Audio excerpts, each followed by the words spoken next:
Shalom Bapak Ibu Saudara, jemaat yang dikasihi Tuhan, kembali kita datang dalam ibadah keluarga pada hari ini. Bapak Ibu Saudara yang dikasihi Tuhan, dari minggu yang lalu kita sudah mempelajari perjumpaan dengan Tuhan melalui tokoh Paulus. Hari ini kita mau bersama-sama juga mempelajari kebenaran firman Tuhan, bagaimana perjumpaan dengan Tuhan merubah segenap hidup, baik pandangan maupun karakter seseorang. Dan perjumpaan dengan Tuhan itu bukan hanya satu kali dalam seumur hidup, tapi hendaknya perjumpaan Tuhan itu adalah sebuah kebiasaan, sebuah kehidupan yang mewarnai hari-hari sepanjang hidup kita. Mengapa? Karena perjumpaan dengan Tuhan adalah sesuatu yang memang seharusnya kita rasakan, kita alami, kita nikmati keberadaan Allah yang maha besar, pencipta langit dan bumi, yang olehnya Tuhan Yesus berkata, "Akulah jalan dan kebenaran dan hidup. Tidak ada seorang pun datang kepada Bapa kalau tidak melalui aku." Artinya Tuhan Yesus pembuka jalan supaya kita, saudara dan saya, bisa mengalami Tuhan yang maha besar, yang dahsyat itu sebagai pribadi yang sangat dekat. Dia adalah Allah yang maha hadir, dan dialah kehadirannya juga setiap saat kita alami dan kita rasakan. Hari ini kita akan mempelajari seorang tokoh yang sangat besar, yang dikagumi dan dihormati oleh orang Israel, termasuk juga bagi kita sebagai umat perjanjian baru. Mari kita buka di dalam Keluaran pasal yang ketiga, ayat 2 sampai 6. Lalu malaikat Tuhan menampakkan diri kepadanya di dalam nyala api yang keluar dari semak duri. Lalu ia melihat, dan tampaklah semak duri itu menyala, tetapi tidak dimakan api. Musa berkata, "Baiklah, aku menyimpang ke sana untuk memeriksa penglihatan yang hebat itu. Mengapakah tidak terbakar semak duri itu?" Ketika dilihat Tuhan bahwa Musa menyimpang untuk memeriksanya, berserulah Allah dari tengah-tengah semak duri itu kepadanya, "Musa, Musa." Dan ia menjawab, "Ya Allah." Lalu ia berfirman, "Janganlah datang dekat-dekat. Tanggalkanlah kasutmu dari kakimu, sebab tempat di mana engkau berdiri itu adalah tanah yang kudus." Lalu ia berfirman, "Akulah Allah Abraham." Lagi ia berfirman, "Akulah Allah ayahmu, Allah Abraham, Allah Ishak, dan Allah Yakub." Lalu Musa menutupi mukanya, sebab ia takut memandang Allah. Bapak Ibu Saudara yang dikasihi Tuhan, Musa adalah tokoh yang dikagumi dan dihormati oleh bangsa Israel. Melalui Musa, bangsa Israel mengenal yang namanya hukum Taurat.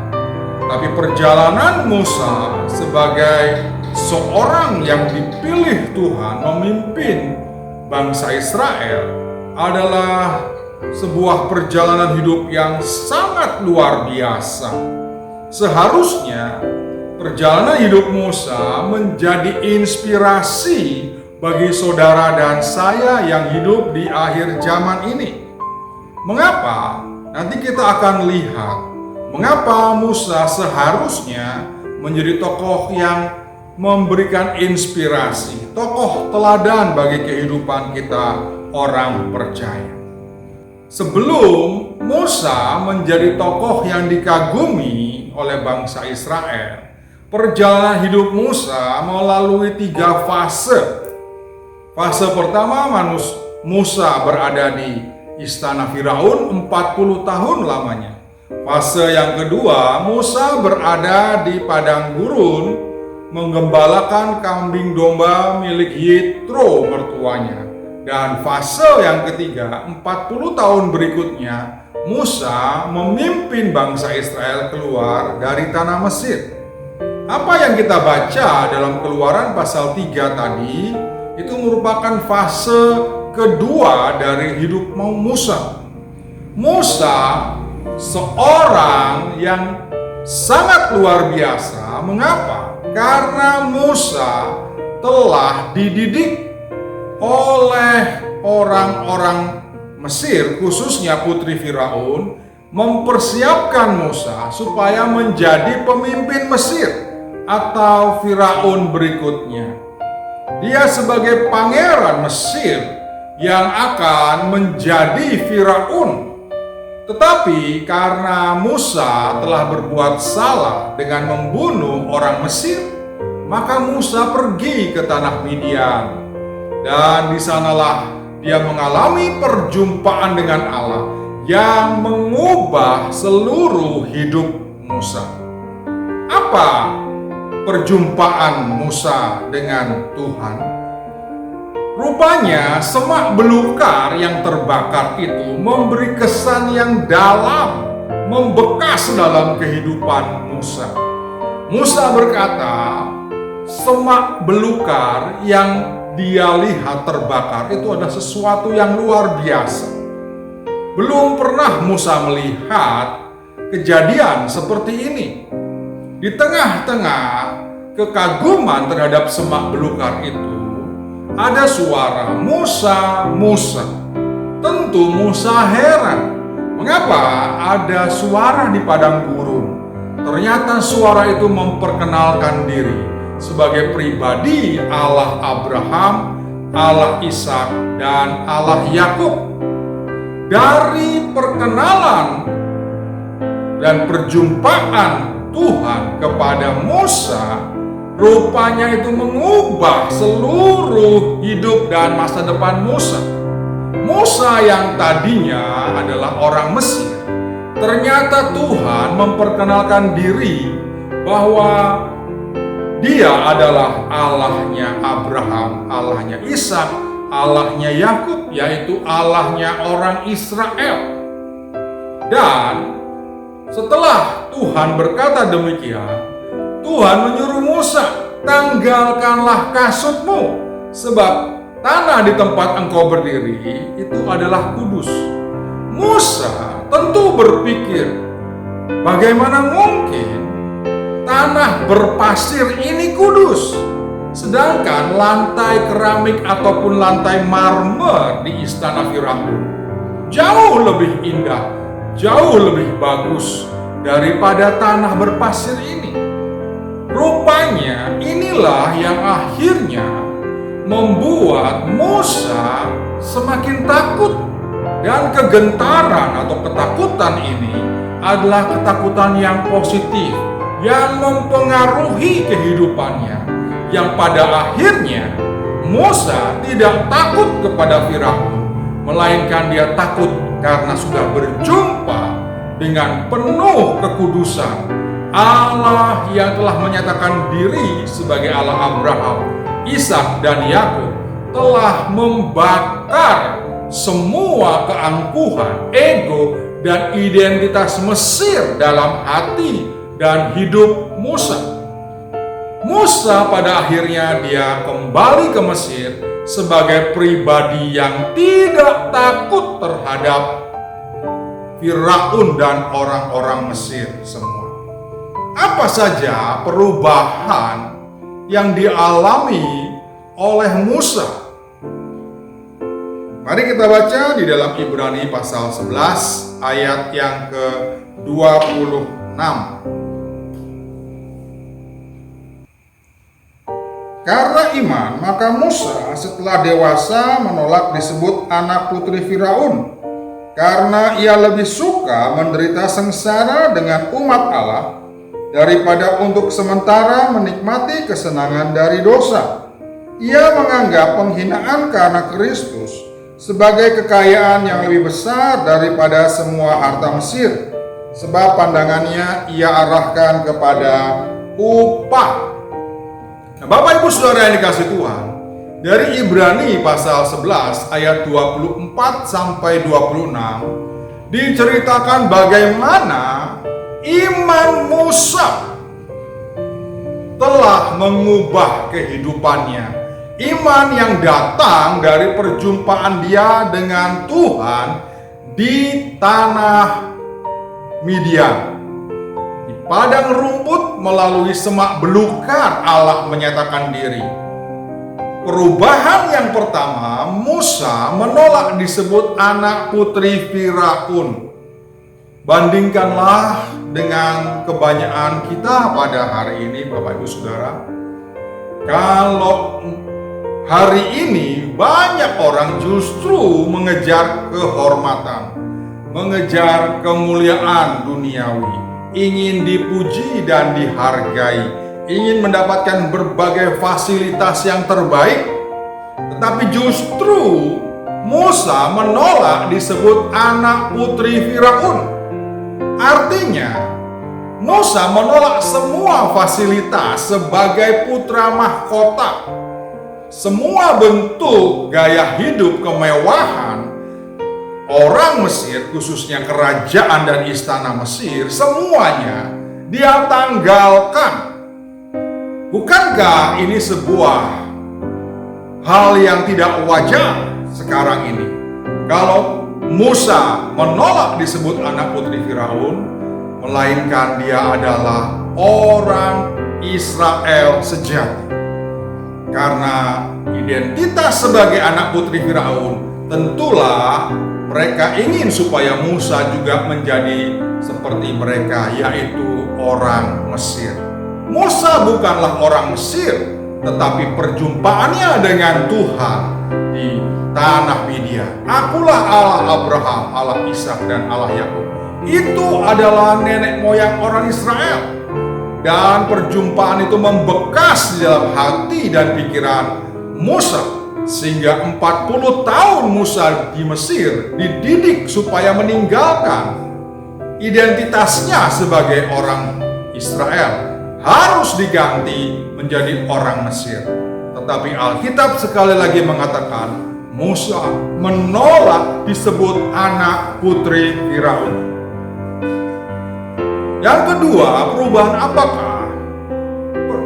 Perjumpaan Tuhan yang dialami oleh Musa. Dikatakan di sana Musa lebih suka menderita bersama-sama dengan umat Allah. Bapak Ibu Saudara yang dikasihi Tuhan, pilihan Musa sekali lagi adalah pilihan yang tidak wajar untuk kehidupan manusia modern, khususnya orang Kristen pada hari ini. Kebanyakan orang Kristen ingin menikmati hidup tanpa menderita dan pikul salib Tuhan Yesus. Tetapi Musa justru ingin mengambil bagian dalam penderitaan bersama dengan umat Allah. Karena bagi Musa, penderitaan yang dia alami itu adalah sebuah kehormatan. Musa senang menderita karena baginya penderitaan itu adalah kekayaan yang jauh lebih besar dari seluruh harta Mesir. Bagi banyak orang saat ini, justru kebalikannya. Mereka berlomba-lomba jika mungkin tidak ada penderitaan. Jikalau mungkin tidak ada yang namanya kesukaran dan kesulitan.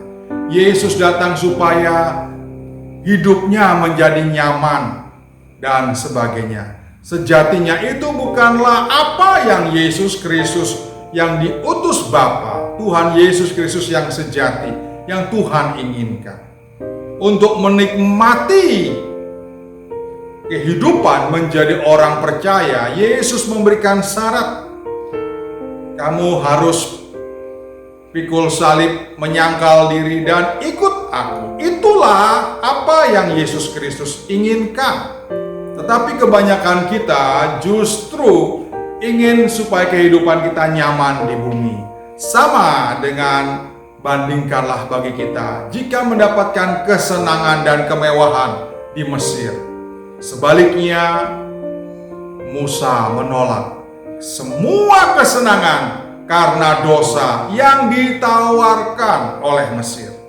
Dan dia menganggap sebuah kehormatan jika dia ikut mengambil bagian dalam penderitaan bersama umat Allah. Ketakutan dan kegentaran Tuhan kepada pribadi Allah yang Maha Kudus membuat Musa berubah kehidupannya. Dia lebih lagi mencintai Tuhan dengan melakukan perintah Tuhan. Musa dikatakan di dalam ayat yang ke-26, dia mengarahkan pandangannya kepada upah. Sebab upah yang disediakan oleh Tuhan sebagai bentuk ketaatan kepada panggilannya jauh lebih besar dan lebih indah daripada semua yang ditawarkan oleh Mesir. Seharusnya kita menanggalkan segala keinginan-keinginan yang ada di Mesir.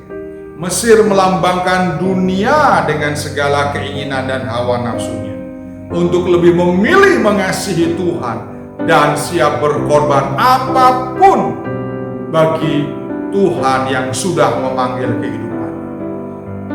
Jadi perjumpaan Musa dengan Tuhan di semak-semak belukar yang menyala membuat semua kebanggaan Musa sebagai orang Mesir, sebagai Firaun berikutnya, sebagai pangeran Mesir, semuanya ditanggalkan, dihancurkan, dan dirontokkan.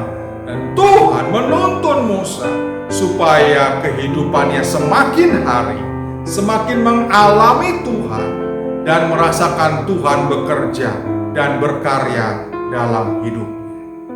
Bapak, Ibu, Saudara yang dikasihi Tuhan, sebagai orang percaya, seharusnya kita meneladani kehidupan Musa. Musa adalah seperti Tuhan Yesus.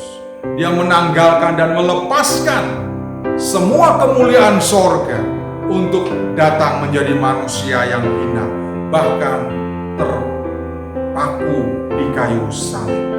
Demikian juga sebagai orang percaya, Tuhan menjanjikan kehidupan yang lebih baik, bukan di dunia ini yang akan binasa. Tuhan memberikan upah dan kehidupan dari kehidupan di dunia ini dengan kehidupan yang sebenarnya, yaitu di langit yang baru dan bumi yang baru. Mari arahkan pandangan kita kepada perkara-perkara yang di atas, sebab perjumpaan kita dengan Tuhan akan merubah pandangan kehidupan kita. Jika kita mengalami Tuhan dalam hari-hari hidup kita, maka kita akan mengalami betapa indahnya Tuhan, betapa kudusnya Tuhan dalam kehidupan kita. Pertanyaannya adalah, apakah kita mau berjumpa dengan Tuhan dan mengalami Tuhan setiap hari, setiap saat dalam perjalanan kita hidup di dunia ini?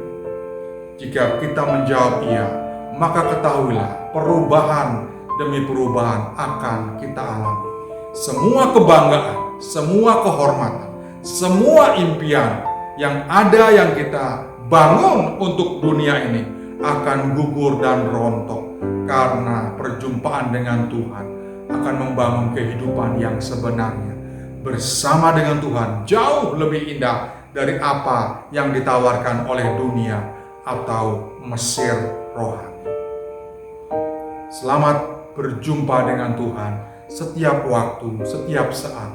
Alamilah kasih-Nya, alami kuasa-Nya, alami kekudusan-Nya, alami hari-hari berjalan bersama dengan Tuhan.